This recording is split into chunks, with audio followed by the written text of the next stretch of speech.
หลวงตาก็มีอยู่2ประการประการแรกโยมเอามือลงซะต้องพนมมือนั่งฟังสบายประการที่1ความมุ่งหมาย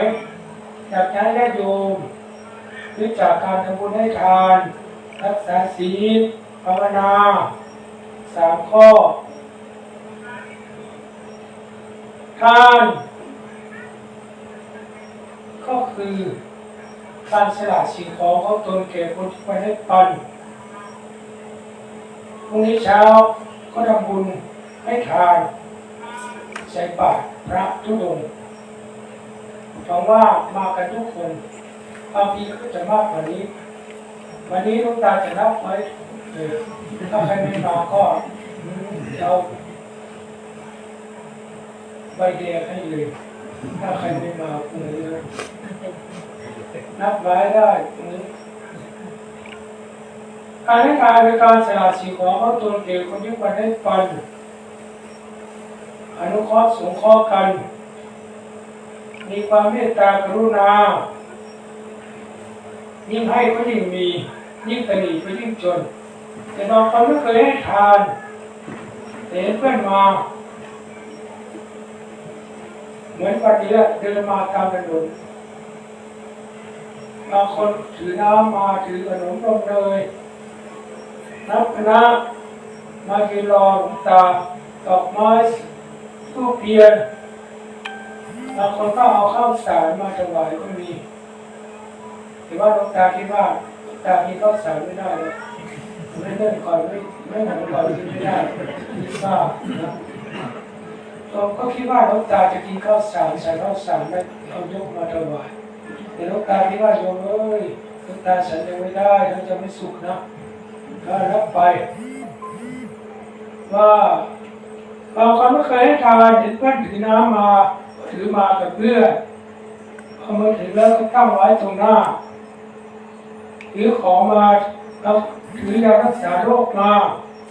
ถวายพระธุดงค์บางคนก็ซื้อ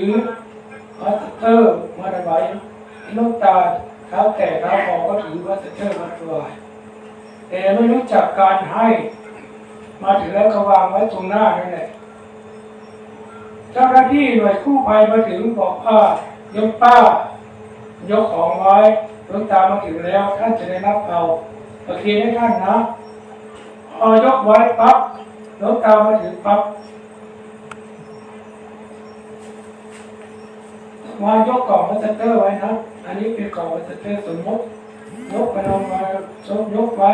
พอหลวงตามาถึงปั๊บปั๊บไปลงมาเชื่อแสดงว่าท่านไม่ให้หลวงตาก็ไม่รับแสดงว่าท่านไม่พอใจให้เหรอพอมาถึงจะเอาจริงๆเอาจังๆนะไม่ให้บางเชื่อน้ำก็เหมือนกันบางคนน้ำขวดเดียวบางคนถือน้ำนะถือไว้พนมมือไว้คนเจ้าหน้าที่คนนี้ไปกอดบอกว่ายกขึ้นไว้หลวงตามาถึงแล้วจะได้รับเอาพอหลวงตามาถึงปั๊บวางปั๊บเชื่ออยู่หลวงตาไม่เอาให้อันนี้ก็ไม่ได้บุญนะเพราะฉะนั้นแล้วเขาฝากไว้พระท่านจะรับก็ต้องขอที่ยกได้ก็ยกขึ้นมาประเคนให้ท่านเหมือนอยู่ที่วัดเรานี่แหละจะประเคนให้พระก็ต้องยกขึ้นอย่างน้อยก็ให้แมวรอดได้พื้นทางใต้พื้นมันยกสูงให้แมวพอรอดได้พอประมาณประเคนให้ท่านนอกจากว่าของที่หนักเกินประมาณอันนี้ถ้าอย่างน้ำท่านมีหลายโหลนะแล้วก็กองซ้อนๆกันก็คือจับไว้เจ้าหน้าที่ไปก่อนบอกว่ายกป้าจะไปน้ำลูกตามาแล้วจะได้รับให้พอมาถึงปั๊บมี2 แผ่นก็ยกขึ้นมาสักแผ่นหนึ่งตัวข้างล่างก็วางเชื้อมันกระทั่งไม่พอใจให้อีกแล้วตัวนี้ตาก็ไม่เอาบ้างถ้าพูดมากก็เหนื่อยลูกตาก็ไม่พูดบอกว่าโยมมาตั้งซ้อนกันไว้บางคนก็ไม่รู้เชื้อลูกตาก็ไม่รับให้ก็มีนะที่ผ่านมาเพราะฉะนั้นแล้วเขาฝากไว้การที่จะถวายของให้พระอย่างน้อยต้องยกขึ้นของที่ยกได้บางคนว่าไม่รู้จักการให้ทานไ กุศลก็เกิดขึ้นแก่เราหลวงตาผ่านไปแล้วก็แสดงว่าท่านไม่ได้บุญอันนี้นะว่าหลวงตาไม่ได้รับให้ถึงแม้คนอื่นจะไม่ใช้ไปกินก็แล้วแต่ท่านไม่ได้บุญกับหลวงตาขอฝากไว้นะข้อที่สองการรักษาศีลศีลห้าศีลแปดศีล10ศีล227ศีลห้าศีลแปดเป็นของฆราวาสของขัดแต่ศีล10เป็นของสามเณรศีล227เป็นของพระรักษาศีลการรักษาศีลคือทำให้จิตใจใสสะอาดผ่องใสปราศจากความโลภความโกรธความหลงถ้ารักษาได้จิตใจก็จะใสสะอาดปราศจากความโลภความโกรธความหลงรักษากายวาจาใจให้เรียบร้อยมีการรักษาศีลแต่ว่าหลวงตาคิดว่ามันมากเกินไปศีลห้าศีลแปดศีล10ศีล227หลวงตารักษาตัวเดียวรักษาที่ไหนบางคนจะถามว่าตารักษาที่ไหนตัวเดียวรักษาที่ใจเราตัวเดียวทุกสิ่งอย่างภาณาข้อหนึ่งศีลห้านะถ้าไม่ฆ่าสัตว์ถ้าใจเราไม่อยากฆ่ามันก็ฆ่าไม่เป็นมือก็ทำไม่เป็นเพราะฉะนั้นแล้วรักษาใจตัวเดียวข้อที่สองถ้าไม่ขโมยไม่รักของคนอื่นไม่รักของท่านถ้าใจไม่อยากรับไม่อยากขโมยมือก็ทำไม่เป็นข้อที่สามประพฤติผิดในการเมตอันนี้ถ้าใจไม่อยากทำมันก็ทำไม่เป็นมือก็ทำไม่เป็นรักษาใจตัวเดียวข้อที่สี่มุสาอันนี้พูดเท็จถ้าใจไม่อยากโกงไม่อยากหลอกลวงคนอื่นปากก็ไม่เป็นข้อที่ห้าดื่มน้ำเมาถ้าใจไม่อยากดื่มปากก็ดื่มไม่เป็นกินไม่เป็น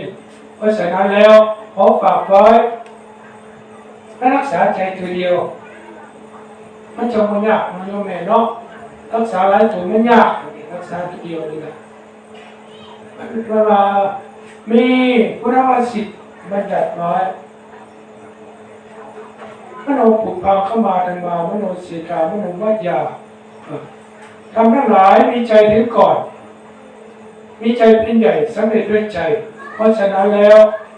ให้รักษาใจตัวเดียวเด้อแค่นั้นก็แล้วแต่หัดเอาชนะใจเขาได้สุดยอดอันนี้ว่าใจเป็นใหญ่หัดเอาชนะใจเจ้าของได้ยิ่งกว่านักกีฬาที่ชนะมาจากต่างประเทศยกโป้เจ้าของโลกเด้ออันนี้ข้อที่สามอันนี้การภาวนาข้อที่สามในการภาวนาว่าการภาวนาเวลาจิตใจของตัวนั้นผ่องใสสะอาดปราศจากความโลภความโกรธความหลงผู้ใดได้จนชำนาญอันนี้มันสิบ่ได้เบียดรอดแก่ตัวเองและก็ผู้อื่นเฮ็ดไปเรื่อยๆแต่บางคนนั่งสมาธิปั๊บอยากถึงมรรคผลนิพพานหมดก็มีเลยมาถามหลวงตาว่าหลวงตาเฮ็ดจังได๋ผู้ขาหรือนั่งสมาธิน่ะมีแต่ฟุ้งซ่านรำคาญก็ว่าสงบจักเที่ยนานมาจากแห้งแท้นั่งปั๊บอยากเห็นมรรคผลนิพพานเลยนั่นโมเมนค่อยๆเฮ็ดไปเรื่อยๆมรรคผลนิพพานนั่นโมเมนอยู่ไกลปานใดเด้อันผู้ใดเฮ็ดได้เพราะว่าอยู่ใกล้ๆแค่เอื้อมมือกระเดียวอยู่ที่ใจของเรานั่นแหละว่าขอให้ท่านขยันมีความเพียรความขยันอันนี้เพราะว่ามรรคผลนิพพานอยู่ใกล้ๆทำไปเรื่อยๆก็ต้องมองผลมันหลายเพื่อการก้าวห้าเองหน้าปลูกใส่ดีแล้วขยันรักษาน้ำใส่ปุ๋ยหรือการในเวลามันก็ออกมาขอผลมันก็ได้เก็บไปเกี่ยวปลูกมะพร้าวมะม่วงคือกันขยันใส่ปุ๋ยรดน้ำพื้นดินอันนี้เรื่องการในเวลามันออกเองเราก็ได้หมักได้ผลได้อยู่ได้กินนั่งสมาธิก็คือกัน นำปากคุณแม่มาเฉียนมาวันนี้พลาดเลยมาฉีดสงบเลยมันกับฟุ้งซ่านของข้าแน่แต่ว่าเขาพยายามไปเรื่อยๆอย่างที่แรก18 นาทีก็ไม่ได้เจ็บปวดเวทนามันเกิดขึ้นเขาก็หูแล้วก็พายหูแล้วก็ว่าไปเรื่อยๆน้ำหยดปันละจุดหลายๆมือก็ติ่มจุ่มว่าคอยเห็นไปเด้ออยากหลายก็บ่เป็นบ่อยากก็บ่เป็นคอยเห็นไปด้วยการกำเฮาหัดขี่จักรยานหัดใหม่ๆก็ลงลูกคู่ข้างก่อนมันสิเป็นก่อนมันสิชำนาญก็หลายมือหลายเว้นเฮ็ดไปเรื่อยๆคันเฮาชำนาญน่ะป๋าจับมือเดียวก็ได้อันนี้ฝากไว้อย่าอยากหลายก็บ่เป็นบ่สงบบ่อยากก็บ่เป็นเฮ็ดไปจนมันชำนาญหมดแล้วเอาซะนี่เนาะทานศีลภาวนาวันนี้ประการที่การที่ลูกตามาคนสีทำอยู่ในใจว่าลูกตาจาริกยุโดเพราะเป็นอย่างเขาถามก็ตอบอันนี้ใครเด้อถามก็ตอบเองถามเองตอบเองจาริกยุโดมาเป้าหวังเพื่อรับความโลภความโกรธความหลง3 ประการนี้ออกประการที่2ก็สิออกจากบ้านตั้งนะโม3 เดือนแต่งตัวนี่สิล่ะกราบพระพุทธรูปว่าผู้เดียวสมณะยุโดเขาวัดตั้งข้อวัดปฏิบัติให้แก่ตัวเองก็สิออกจากบ้านสมณะยุโดเขาวัดมีอยู่6 ข้อมีอย่างแรกโยมกสิทามีได้ใจข้อที่1แล้วเราคนใส่ข้อที่2ปัจจัยบริบข้อที่3อย่าพาหน้าไม่นั่งหรือไม่ขี่รถข้อที่4สังขารชนะเดียวข้อที่5นอนไม่มีกฎไม่มีมุ้งไม่มีเต็นท์ไม่มีผ้าห่มไม่มีหมอนที่4ข้อที่6ครอบไตรจีวรหรือมีแต่เราเนี่ยสักข้าวจีวรปฏิบงอังสาใช้ประคตเดียวแค่นี้ส่วนเกินก็คืออันนี้จะเกิดของเราตาได้เนี่ยเส้นตาก็อยู่นี่ปกตาก็อยู่นี่เส้นปกบาดก็อยู่นี่เส้นบาดก็อยู่นี่เส้นโตก็อยู่นี่เส้นตีนก็อยู่นี่ข้อมาโยกขมิ้นอันนี้เลยแบบว่าข้อให้แน่ข้อให้เอานี่ละข้อไหมแล้วประเคนขอขมิ้นอันนี้ก็เรียกว่าเป็นป่าอันนี้ประสงค์อันนี้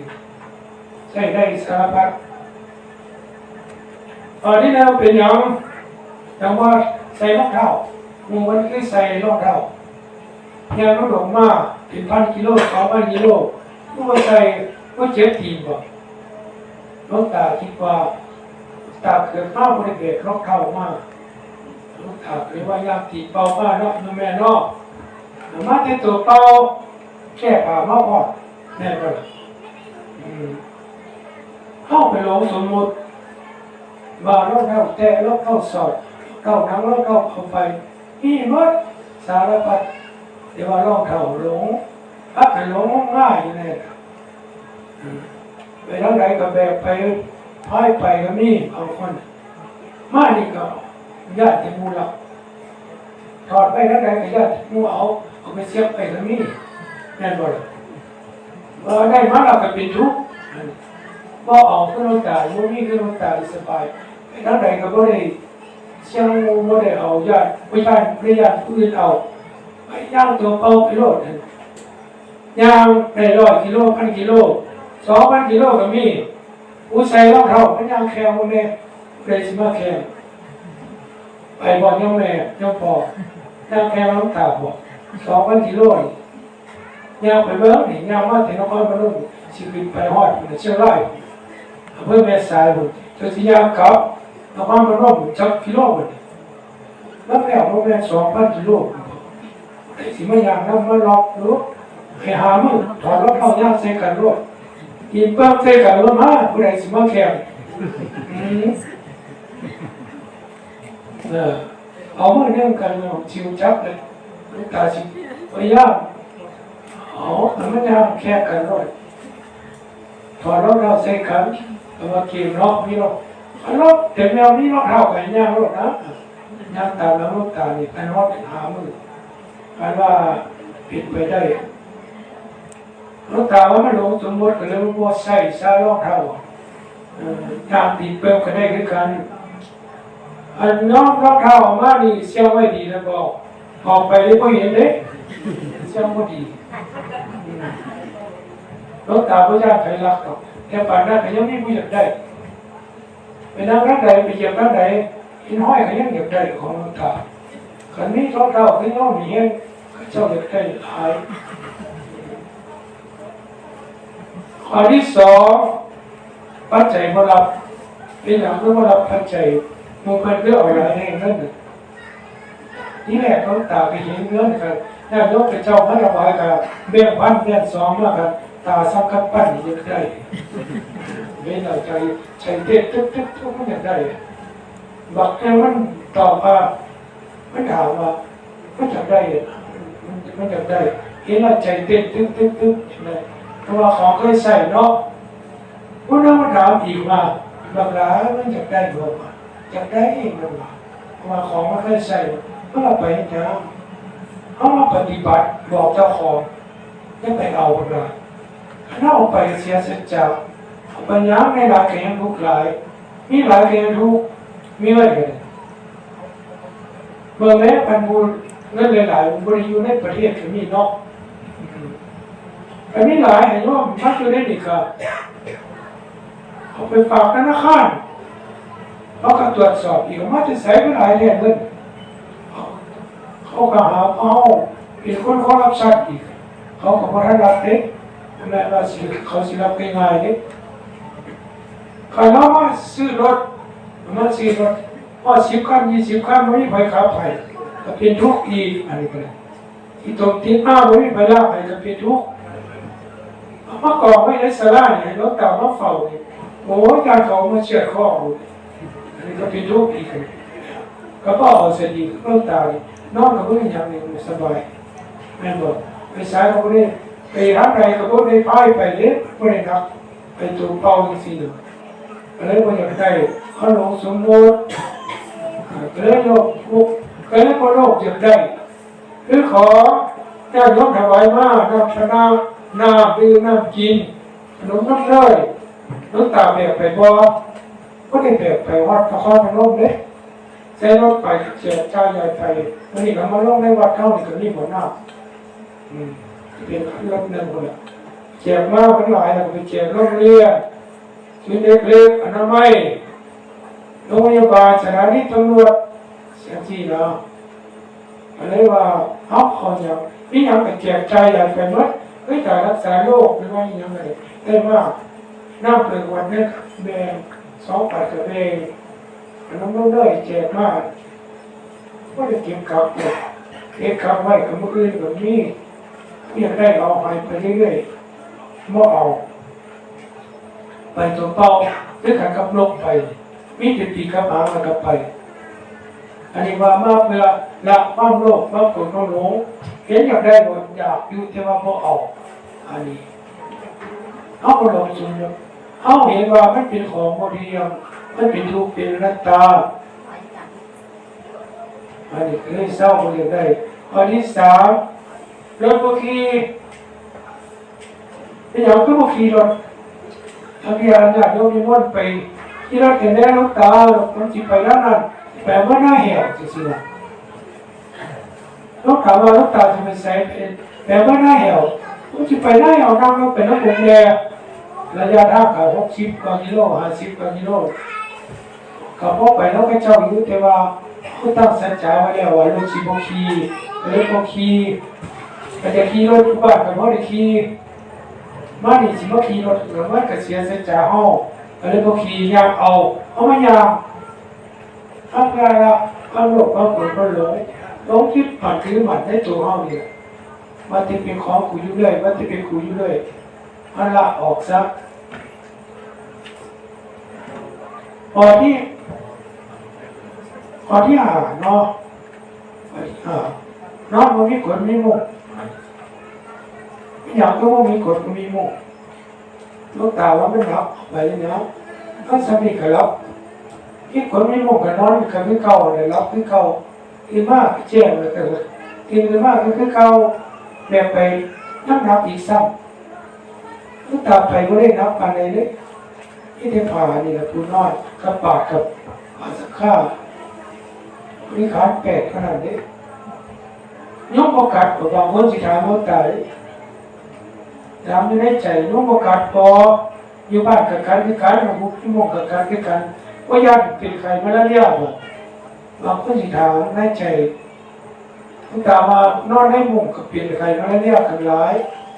ตากร้ายปีกับคนนี้มันได้เปลี่ยนได้ใครมาเรียกกันยกโอกาสบอกการมันตาว่าไม่มีหน้าที่กัดกับไปมันกัดไปเขามีหน้าที่นอนเขาก็นอนไปมีหน้าที่ปฏิบัติเขาก็ปฏิบัติไปหน้าที่ของไปของมัน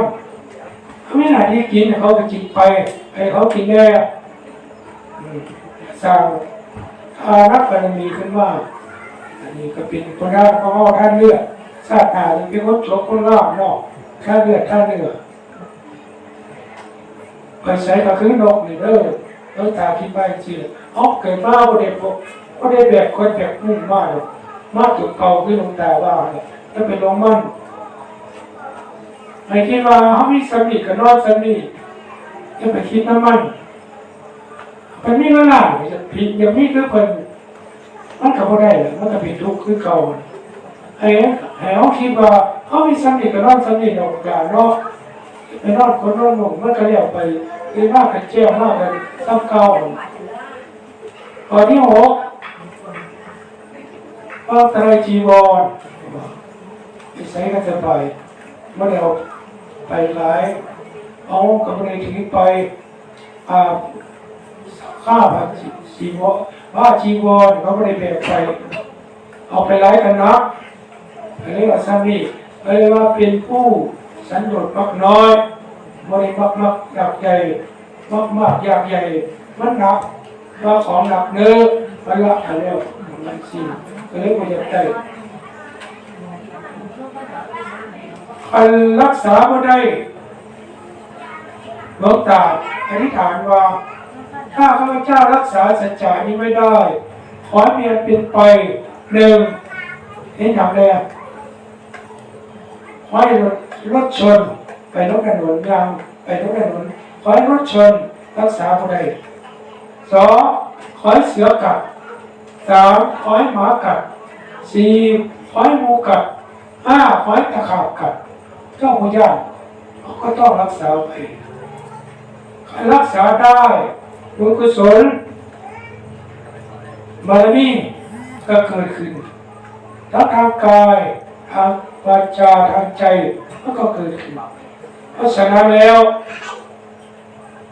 วันนี้บุญกุศลอันใดที่มันเกิดขึ้นในการประพฤติในการปฏิบัติ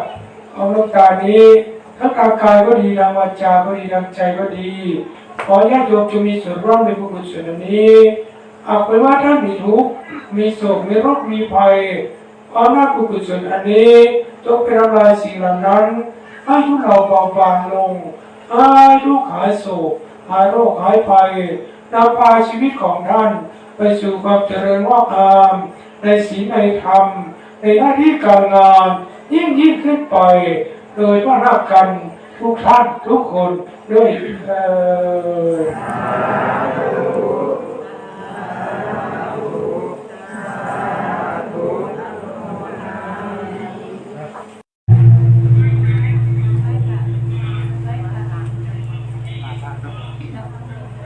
ทำหน้าที่